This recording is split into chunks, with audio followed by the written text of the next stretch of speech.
a piece Wait of a minute. Wait a minute. Go. Go. Let's go!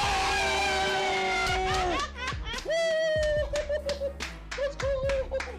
Home run, let's get it. Yes. Get him up out there.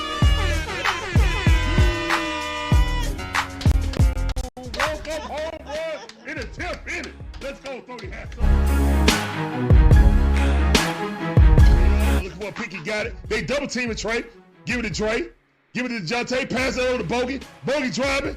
Give it to Trey. Give it to Trey. Shoot the three. Bang! Let's go, man. Stop playing.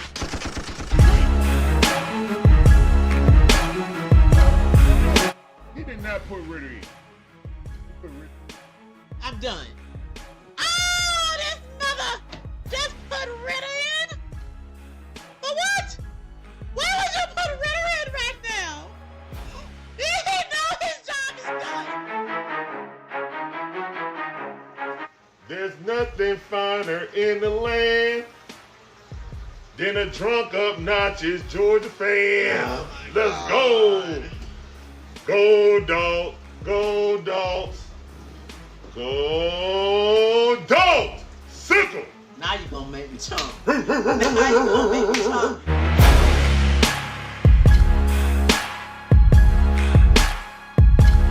We ain't gonna tiptoe around the issues. Remember, we don't do woulda, shoulda, coulda, what up in here. Barbecue and mildew time.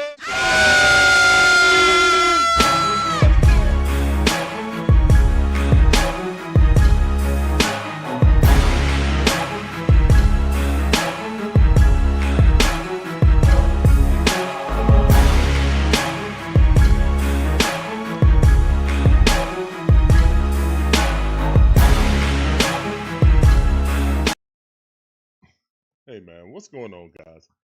How y'all doing, man? It's your boy Larry. I am one half of the Dixon Way. My beautiful wife Shonda's the other half. This is the Falcon review. We're gonna review another way the Falcons sold the bag, tricked the game off, whatever you want to say. Lost in impressive fashion, snatching the victory, or snatching a loss out of the jaws of victory. We continue to create new ways, new impressive, embarrassing ways to lose. I appreciate you guys coming through, man. Let's get it, man. I'm one half of the Dixon Way. My beautiful wife Sean's the other half, man. And we kind of some disgusted Falcon fans right now. Just fans, you know. Little us sit on the couch, watch, spend our hard-earned money to go to some games when we can. But yeah, man. Let's get into it, man. Who's up in here first? Winston Thorne was in here first. Monte Carlo was in here. Let's go. Beautiful wife Shonda in the building.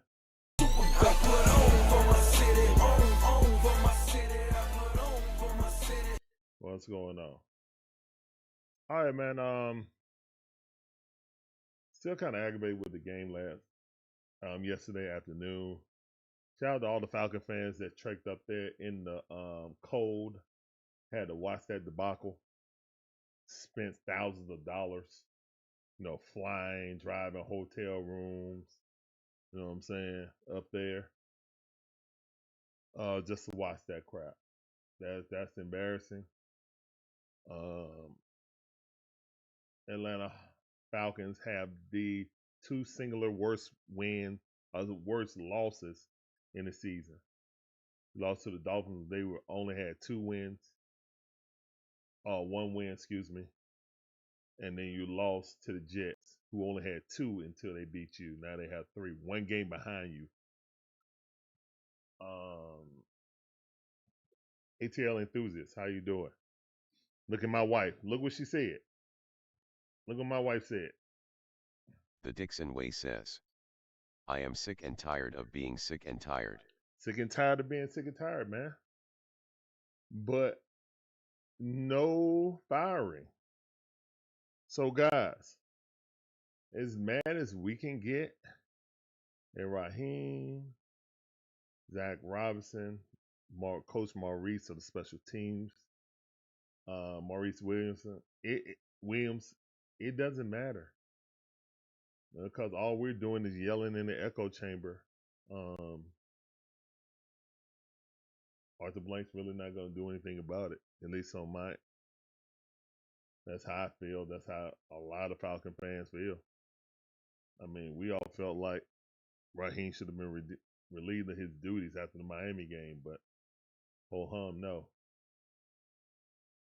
To have the audacity to say today that he is having no more coaching changes, anything like that. Wow. He's gonna ride out with his homies. Obviously, Ike Hilliard wasn't his homie. Jimmy Lake wasn't his homie. Those guys got put on the chopping block to be scapegoats for his incompetence. Oh man, what's up, Demetrius Jeffrey? How you doing, fam? Appreciate you coming through. Welcome to the stream.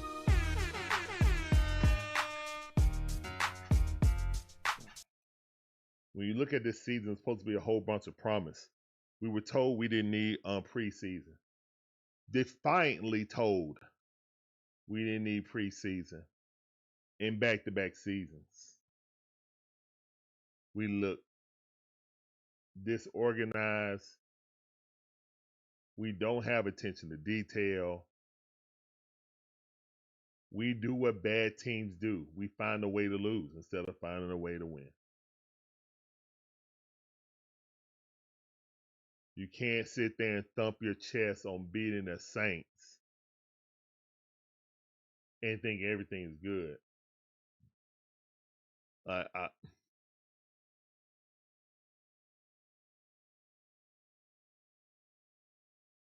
I really don't know how a special team coach still had a job. He's not even going to get rid of it. So it is what it is on that.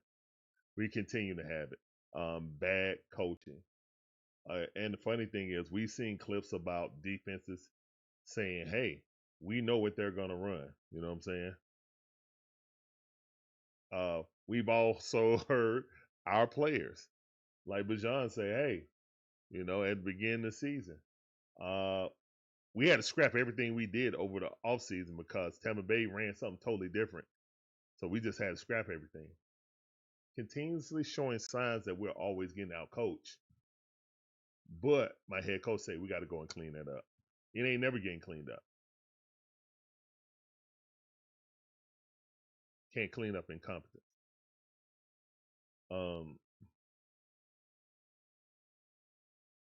How hard you try.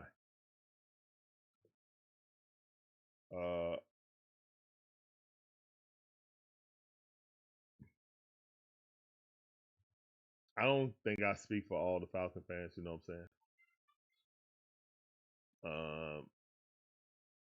saying? I'm just expressing my frustrations with the team.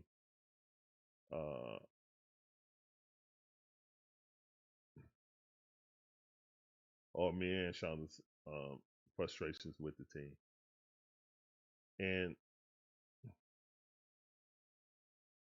we hear the same song and dance after every game. One thing that Raheem is supposed to be is an uplifter of spirits and team energy. This team seems lethargic. They seem like they've given up on the season. Not by choice. Not like they out there dogging it, because I'm not saying they dogging it. It just feel like they got the what's gonna happen next? The confidence of going out and taking a game and keeping it. I don't see it, man. I want to see it. I see it in spurts, but it's not consistent. And being consistent is is the Achilles heel of this team right now, man. Now, the guy who ran it back yesterday against the Jets, they asked him yesterday, was there anything you saw on the Falcons film that made you believe that you guys can break one? He said, yeah. He's like, what is that? Huge gaps.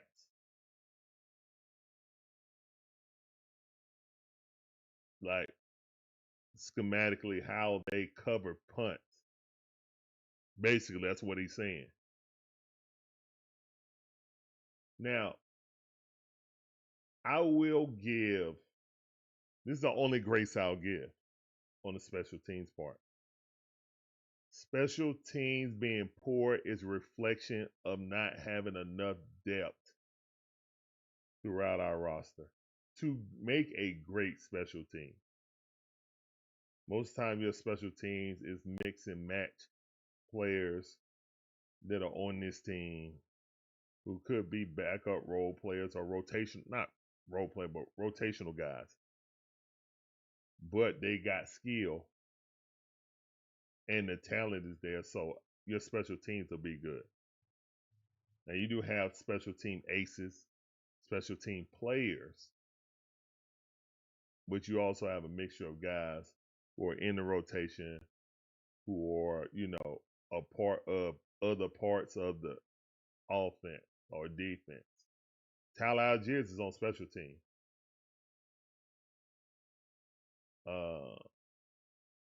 I don't know why I don't know if that's the reason why we don't run them as much. I don't know. But anyway, don't want to speculate on that. But yeah, I think Jalen Walker and JP are on there. I know I've seen Jalen Walker on there before. Not sure if I've seen JPJ on there. But anyway, I don't know, man. I'm at a loss of words, man. This season was not supposed to go like this. It literally was not supposed to go like this. Last year was outrun the South. We tripped over our own feet. This year, play off a bus. At least that's the energy this team gave off. It's not going to happen. It's not going to happen. I know a lot of people got their hopes up. I got a little hope last week. But then reality sat back in as I watched this game. And I just like, wow. We do invent new ways to lose.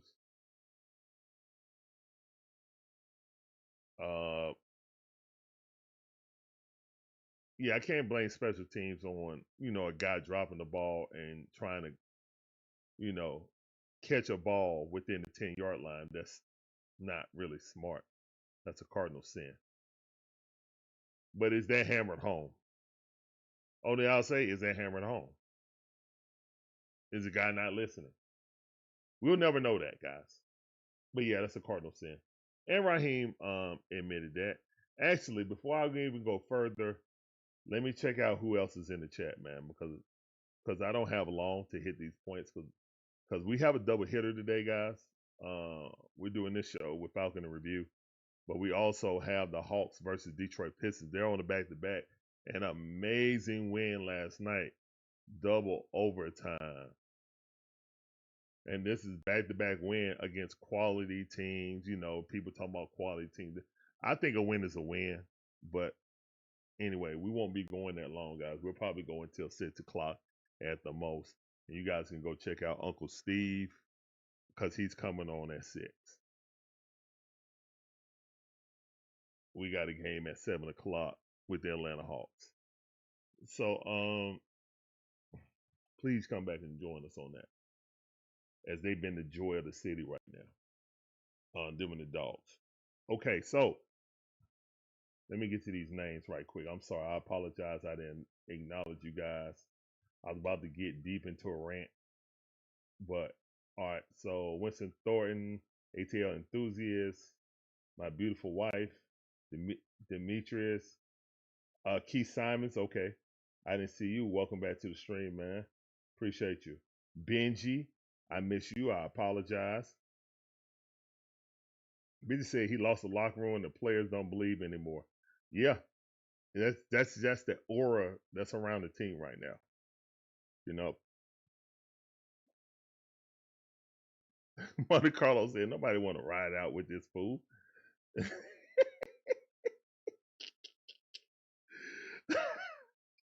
Man, all you could do is laugh. Demetri Jeffrey said, I'm also sick and tired of being sick and tired. Yeah. And see, man, that's why I think the sentiment is throughout the Falcon fan base. But I don't want to speak for everyone because some people may be like, hey, this is the process, guys. And your expectations was too high for this team. As a fan, you need to temper your expectations. I've seen those posts also today on social media. Winston with a little sarcasm right there. That is Winston's sarcasm. Ray McLeod, yeah, that's another thing I want to get on to is Ray McLeod retweeting people who said Raheem has lost his locker room ever since he got rid of Ike Hilliard and Ray McLeod. Of course he's going to retweet that. But is there truth behind it?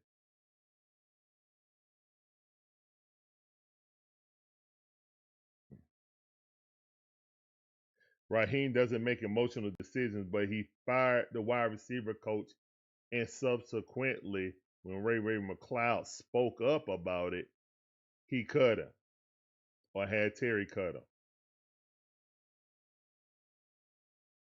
him.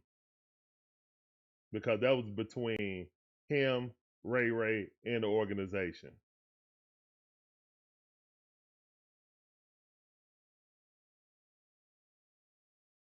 All right. He said, turn around and lose to the Jets. I put the game on for a little bit and just turned it out because I already knew we were going to lose. See, and that's the bad part when the fans start getting apathy. Like, yeah, we know how this movie going to end. We seen Thanos snap his fingers. We don't need to see the end. We don't need to see T'Challa fade away into dust. We don't need to see Spider-Man fade away into dust. You know what I'm saying? We know what happens when he said you should have went for the head.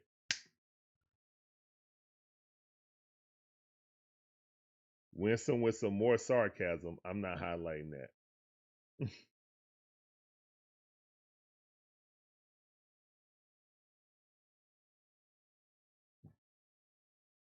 What's up, Gibby? How you doing? Welcome to the stream. I see you.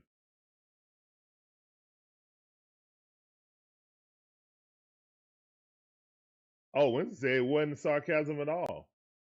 People move off emotional takes that someone else views instead of actually figuring out what they're seeing and create their own takes. Okay, I got you, Winston. All right. I know it's pain and suffering, Gibby. I know. What's up, Craig Force? How you doing? Welcome to the stream, fam. I see you. Appreciate you coming through. Thank all you guys for coming through. If I miss you, I apologize. All right, so I want to play a video post game with Dave Archer with Raheem Morris after the game in the tunnel. Okay, all credit to 92.9 The Game for this short. We got the link in the description, also crediting them also. So yeah, we're about to go over this video right quick, and we're going to decipher, give our own opinion about what we hear and what we interpret it as. Okay? So y'all ready? Y'all ready for story time? I'm ready for story time. Let's go. Let's go. Story time. I already got it linked up. Let's go, man. All right, story time in the chat, man. Story time in the chat.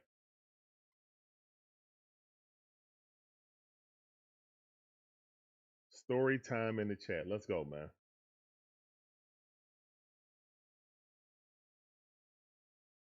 All right, let's play this. Let me hit play.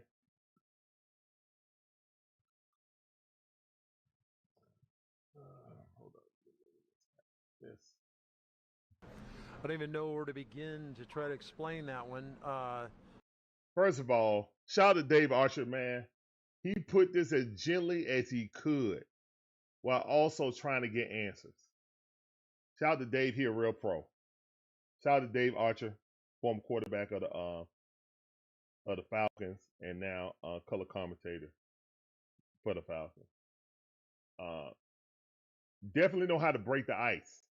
Because you can see on Raheem's face that he really don't even want to do this interview. My wife said story time.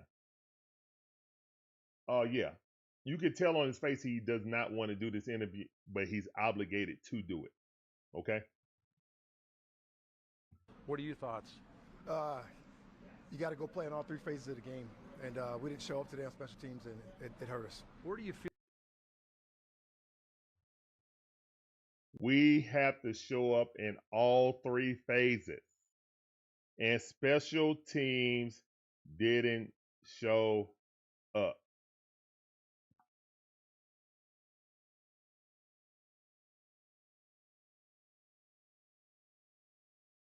Has special teams been the worst unit in the NFL for the past 2 seasons, or am I tripping? Am I tripping? Now I understand that special teams coach came from Arthur Smith. So that was one of the people that he retained from the Arthur Smith regime. But am I tripping? Or has our special teams been bottom 5 the past 2 years? You guys let me know.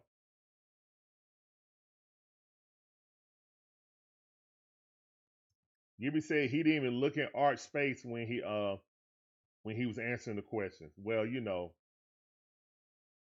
I don't want to get into that deep, Gibby, but I did notice that also.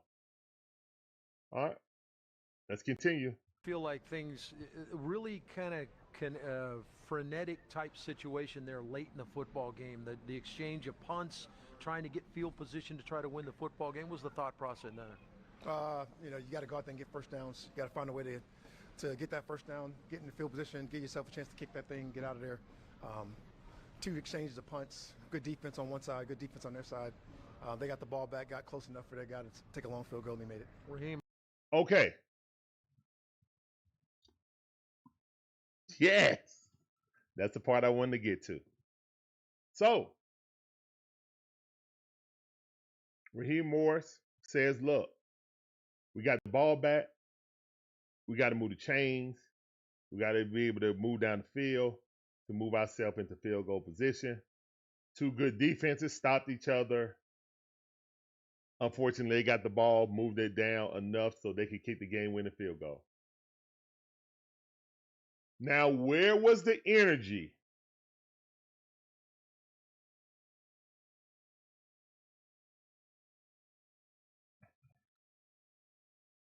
Where's the energy about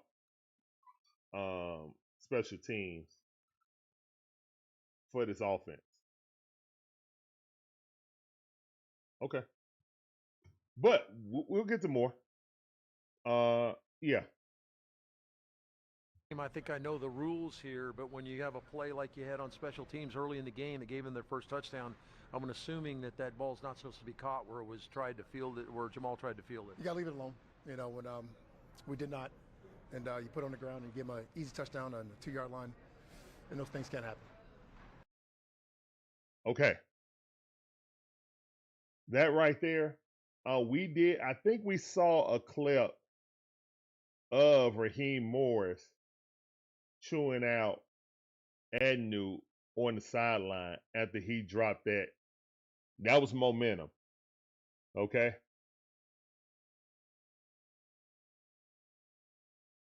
My thing is, I feel like he's putting the entire game on Agnew. And that's not the case. It was special teams as a whole. We missed a kick, but our kicker made up for it. He missed a 50-yarder in the cold.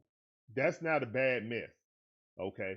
We don't like it, but he came back and hit a longer kick out there in the same direction. So I'm not sweating that. the kickoff return where we almost give up a 100-yard kick return, I don't hear him really address that after the game. It feels like he's putting the entire game on Agnew and kind of deflecting off of our special teams coach. And he kind of did that today too, you know, when he said he wasn't even thinking about changing, you know, special team coordinators, and he has faith in his special teams coordinator. But the Jets on film said that they saw things that they could take advantage of, and they did it. Kind of like when Kirby said, we saw things on Texas that we could do this onside kick, and we implemented it. You check the mentality of, even though the Jets are one of the worst teams in the league, seemed like they were getting coached up in all aspects of the game. Is that fair to say or not? Seems like we're always at a deficit in the coaching department. That's just how I feel about this season. Okay, let's get to some more story time. Bijan Robinson, monster day. You got your ground game going. It almost is a kick in the gut to know that he had 200 yards of offense, but. All right, this is the thing that aggravated me the most when I heard this. I don't know if you guys heard this yet. This is the thing that had me hot the entire day.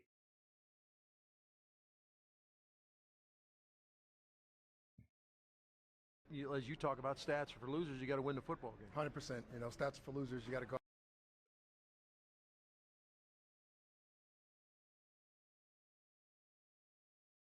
I know that Dave Archer was just repeating what, you know, he said before and was trying to ease the blow of, you know, missed opportunity, because what a great game number 7 had today or yesterday. But to flat out, instead of saying, hey, we're not even in that game if Bijan isn't the entire offense, there's absolutely no shade I would throw towards him. I'm upset we lost the game, but he had a great game trying to carry us to a win. But we didn't as coaches, as teammates, everything did not assist him to win that game. That is the proper way to say that, to respond to that question, in my opinion. Maybe he shouldn't have took that interview because he was still upset at the end of the game, and that's how raw feeling that he had at that moment. But I'm not about to tear down our best player.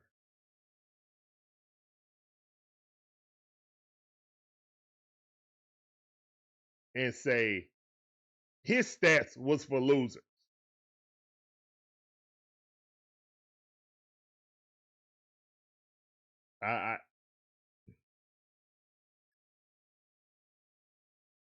If anyone, why can't I see that same energy for Zach Robinson?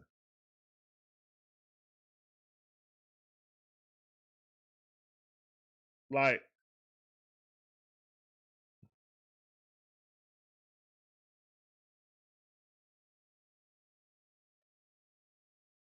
man, literally our whole offense getting worked like a mule. Not like a mule, a mule. And you say his stats was for losers.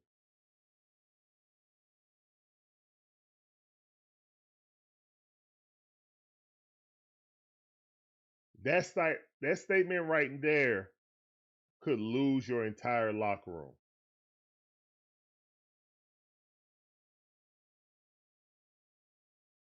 If he think Bijan's stats is for losers, what the hell he think about me?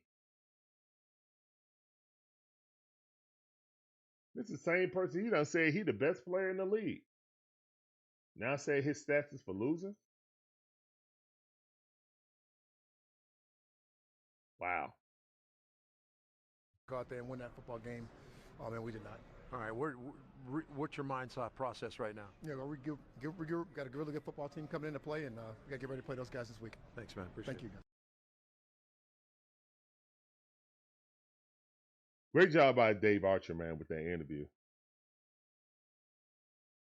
Great job by Dave Archer. Shout out to 92.9 The Game for that, for this short. Again, their link to the whole video if you want to watch it over and dissect it and, you know, come to your own conclusions.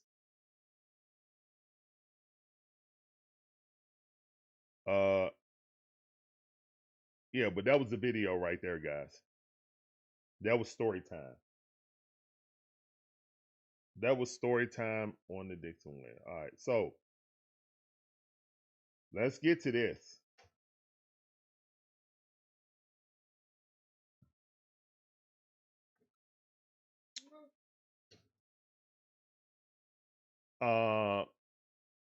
Raheem sound like a man that knows his job is not in danger. When he refuses to get rid of Zach Robinson, he refuses to get rid of special teams coach. It's basically like, look, I'm riding with these dudes. And that's fine. Stand on business. Stand on business. I do think he's going to be back.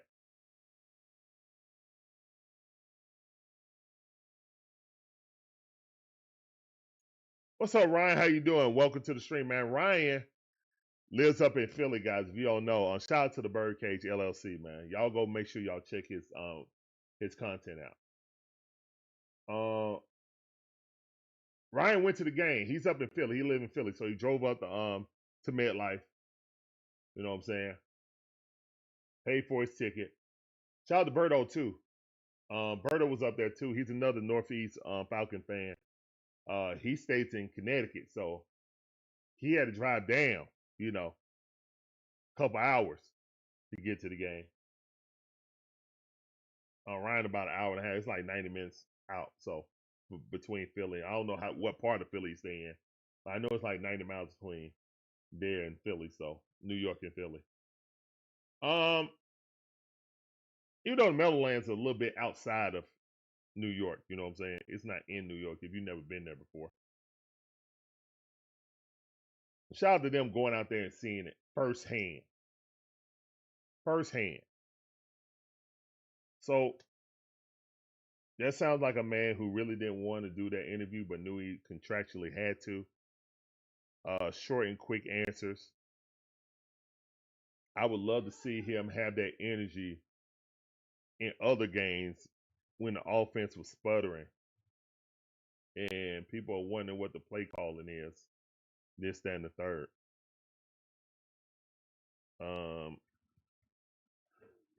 But that's neither here or there. On this game specifically, man, it just seemed like we invent new ways to lose. Agnew is a Pro Bowler, so he should know better. Someone said that comment earlier. Let me go back and look so I can highlight it. BB Red, what's up, man? How you doing? Appreciate you coming through.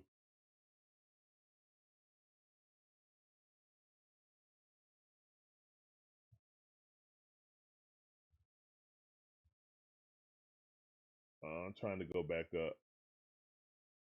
Oh yeah, Winston. Yeah, Winston said it. Agnew is a Pro Bowler.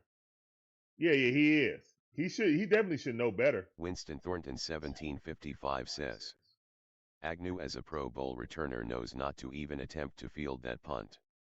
The ST coach is to hammer that into his head, seeing the weather out there. Yes. That is where I'm coming from. Even though he's a Pro Bowler, your coach is supposed to remind you, hey, I know you're a Pro Bowler, but I got to say this. Hey, if that ball within the 10-yard line, don't catch it. If it's 3 yards away from the sideline, don't catch it. Because if it go out of bounds, we get the advantage to the 35-yard line.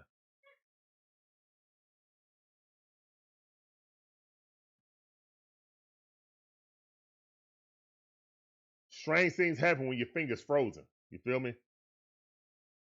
And Agnew just goofed it.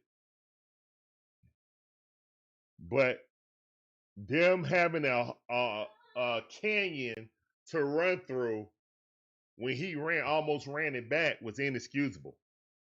He ran up there and it was nobody trying to get to it was like a clear lane. Like, to be honest, there was no reason why he shouldn't have scored a touchdown. But yeah, when you give up 2 short fields like that, it's not really on the defense.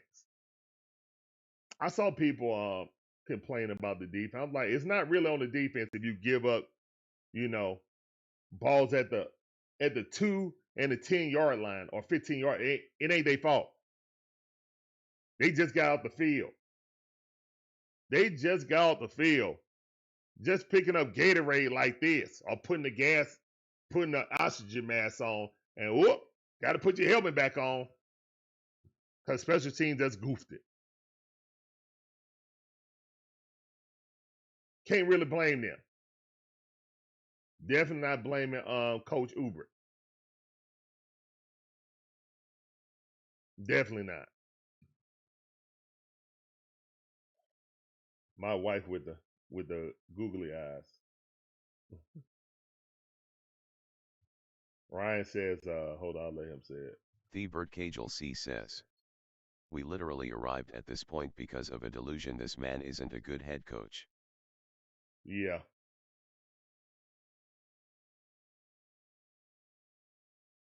Drew, what's up, Drew? How you doing? Welcome to the stream. Drew says.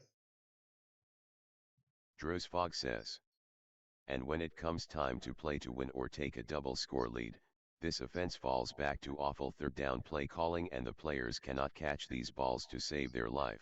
Thank you. It is a player problem where they can't catch the ball, but schematically, we be doing dumb stuff when we get the lead. It's like we want to give the lead back. And then when we get the ball back with less than 2 minutes, we take 20 seconds off the clock. We go 3 and out real quick, giving enough time for them to go down the field. We have penalties to extend drives. Man, we did everything we could to allow them to win. They didn't beat us. We beat ourselves. But that's been a running thing with the Falcons today. I mean, this year. They didn't beat us.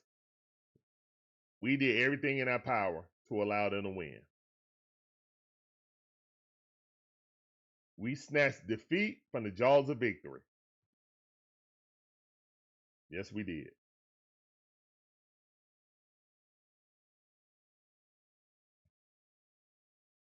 He said, Larry, he already lost the locker room. Gibby said, 1 more year of this. Yeah, most likely it's going to be 1 more year. Craig said, Dave Archer a real one. Yeah, Dave Archer is definitely a real one.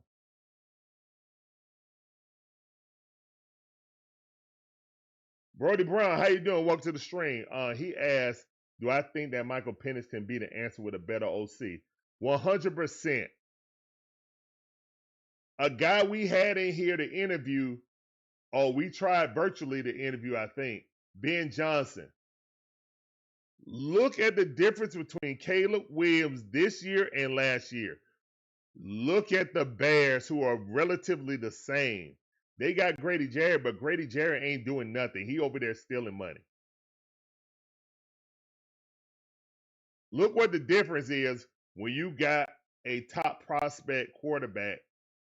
You got a good defense. You just need to fix the offense. What a good coordinator can do for your team.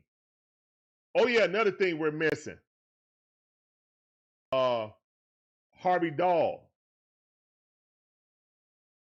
Remember everybody saying, don't pay Dahl? He's going to make the Pro Bowl as a center right now. He's leading that rushing attack. They had 2 running backs over 100 yards. I wonder why. But we didn't want to pay Dahl. Another thing.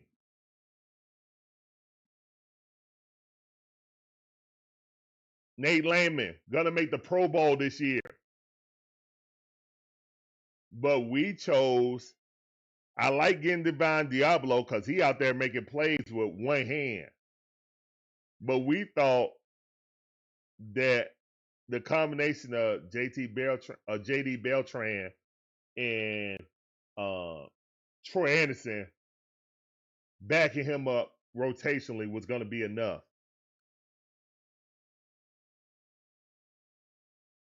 Yeah, Terry can't escape this either, man. Special teams is a reflection of our bad depth and skill at depth throughout this team. That's the truth, and everyone knows it.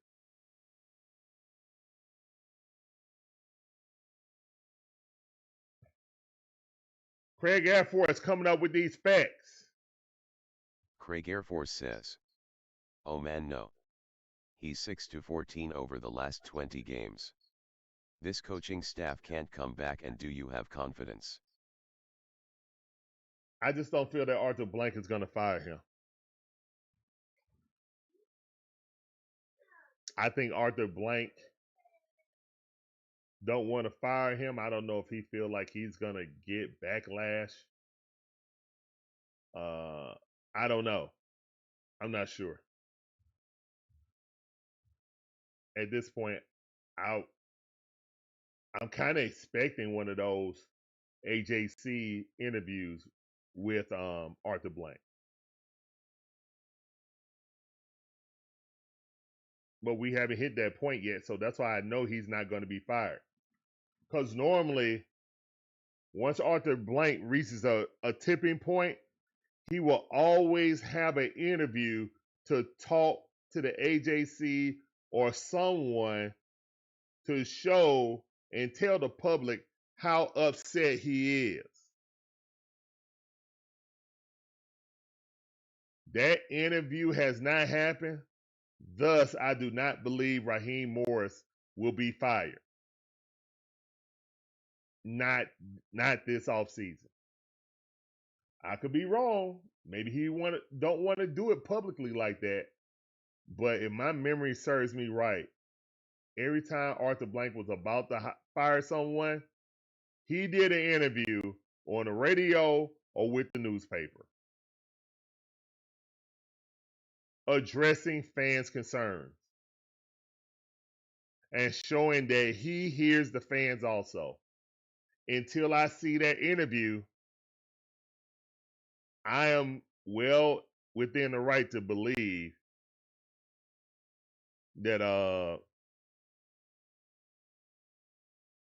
he's not gonna fire Raheem. And we're gonna have this staff coming in next year. And we're not gonna play in preseason.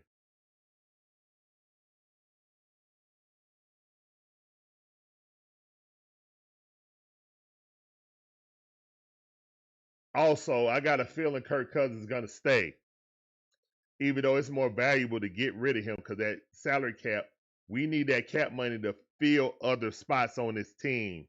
That's why we can't re-sign Tyler Algier, because we need that money to bolster our roster across the board.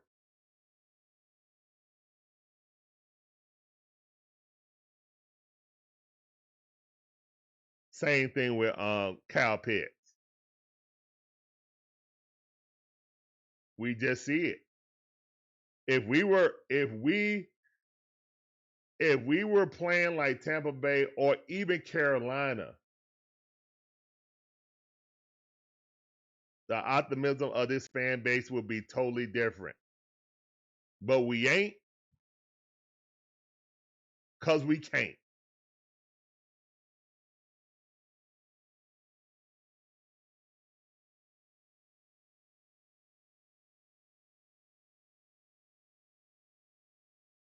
I'm trying to see if there's anyone else.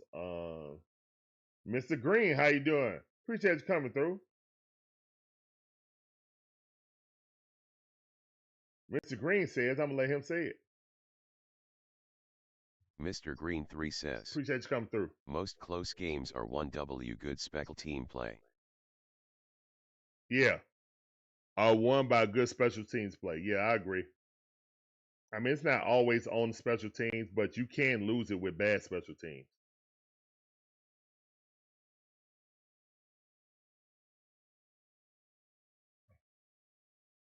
Enthusiast, but he was a wide receiver coach here with the Falcons, remember? I could have coached Julio and, and Rod. Like, come on, man. I'm being facetious, but y'all get what I'm saying. Them guys pretty much coach themselves. As what Roddy White said, shout out to 680 The Fan, who had an interview with Roddy White, saying that him, Matt Ryan, Julio, all them guys, Harry Doug, they all used to be in there and being like, yo, we going over plays before the game, going over the film, show me this play, show me that play. Everybody know what we're supposed to do before, during, after, putting in every amount of energy into the game plan each day so everyone know all the check downs. There's no guesswork to it. You know this, you know that. He quizzing people. They quizzing him.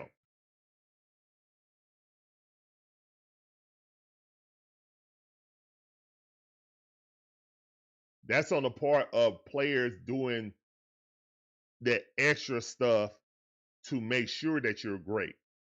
Being great at offense ain't easy is what Roddy was trying to say. So, yeah.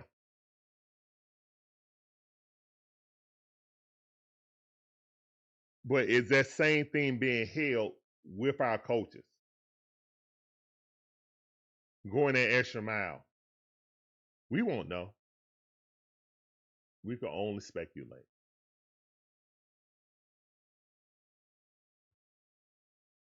I don't have that much time today, Ryan. Let's do it for next week, all right? If you're free. Let's do it for next week, man. Normally we come on at 5:30 anyway, but since we had a double hitter, I want to come on a little bit early. We only gonna be on for an hour today, so we got about 10 more minutes before I break down the synopsis of it. But yeah, let's do that next week for sure.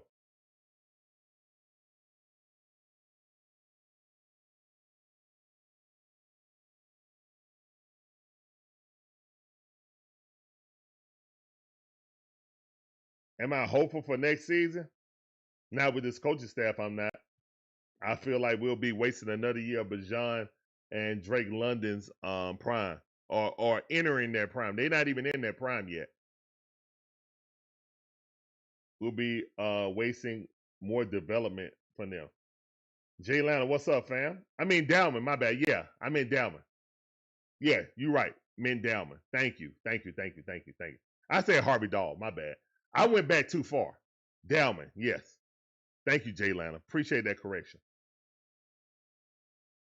I said Harvey, man, that was way back.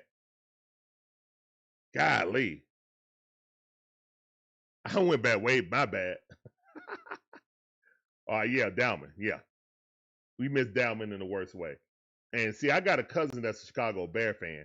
So he always say, thank you guys for not paying him. Thank you guys. We really, man, he done transform our line. That's what a great center do.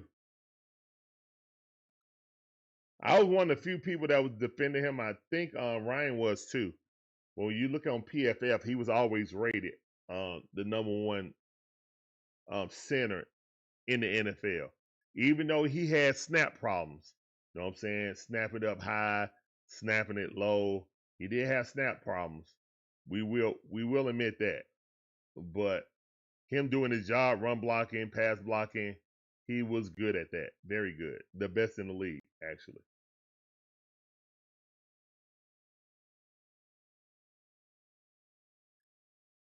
Oh yeah, that's another thing, man. How delusional is it to receive kickoffs at the start of the game? No clock management. Yeah, if you guys go back and look at the watch along, I was screaming like at the end of the first half, screaming like timeout, timeout. It got to the point that the chat started typing in timeout.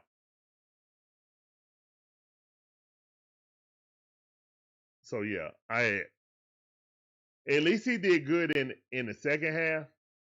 We used those timeouts to get the ball, but then the offense didn't do anything. We had drops, guys dropping the ball. Good job by Kirk Cousins getting it there. We just couldn't execute.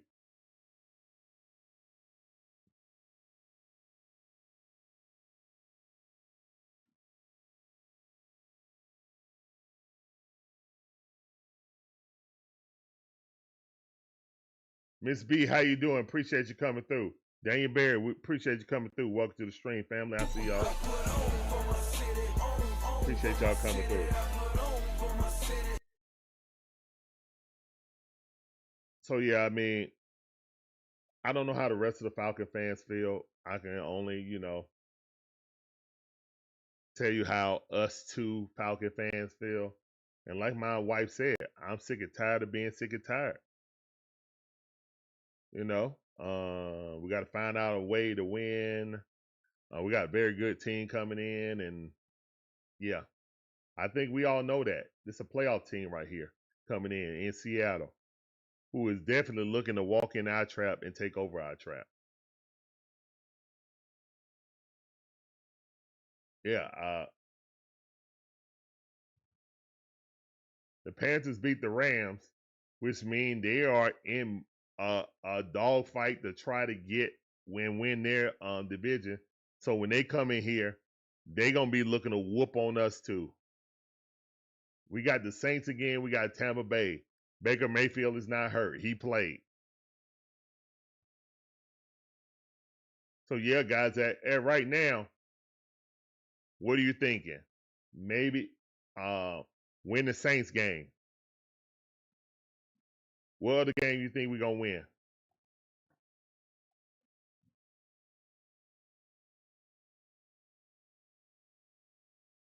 We beat the Saints already on the road.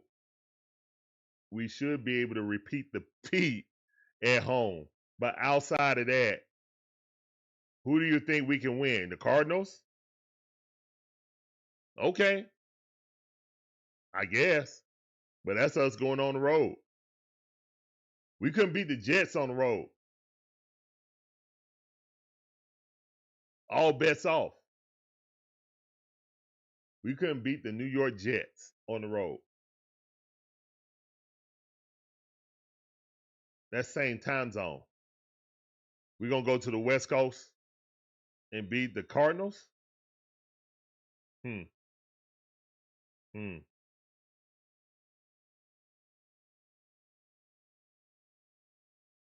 Uh, Appreciate you coming in, Ms. B, as always. Look, man, what's up? We lose a game in the fourth quarter every time, yeah?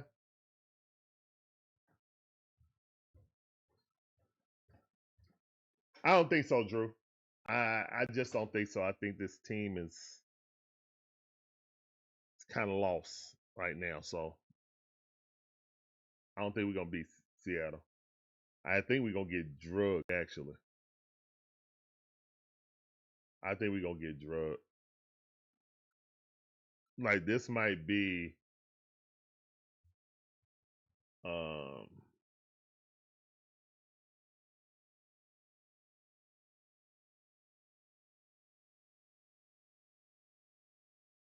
I don't know, man. This might be real bad.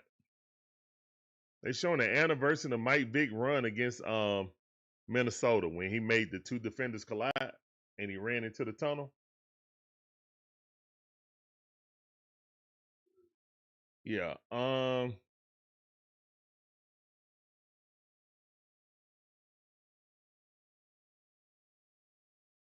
Yeah, man, it's kind of bad right now, guys, and I don't see any way we turn this around anytime soon. Raheem is defiant. with keeping his coaching staff. Everyone he's hired and brought in here initially have been horrible at their job. Jimmy Lake, horrible. Zach Robinson, horrible.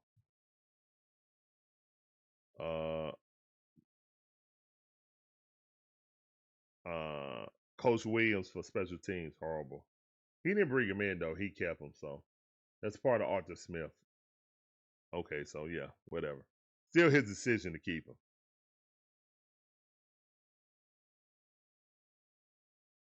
Can we look up and beat them? Maybe. Oh. All right, guys, we up out of here, man. I got to get ready. Hey, Miss Pam, how you doing? Yeah, we about to get out of here. You guys missed the show. Let's rewind it. I got to get ready. Probably get something to eat and then get ready for the Atlanta Hawks who come on in about an hour. Thank you guys tuning in, man. It's a blank show. I don't know how we're going to fix it. And I don't think Raheem's getting fired because I haven't seen Arthur Blank with that talk to the fans first. All right, guys. See you guys tonight. Well, hopefully for the Hawks game. Peace up. A-Town down. Deuces.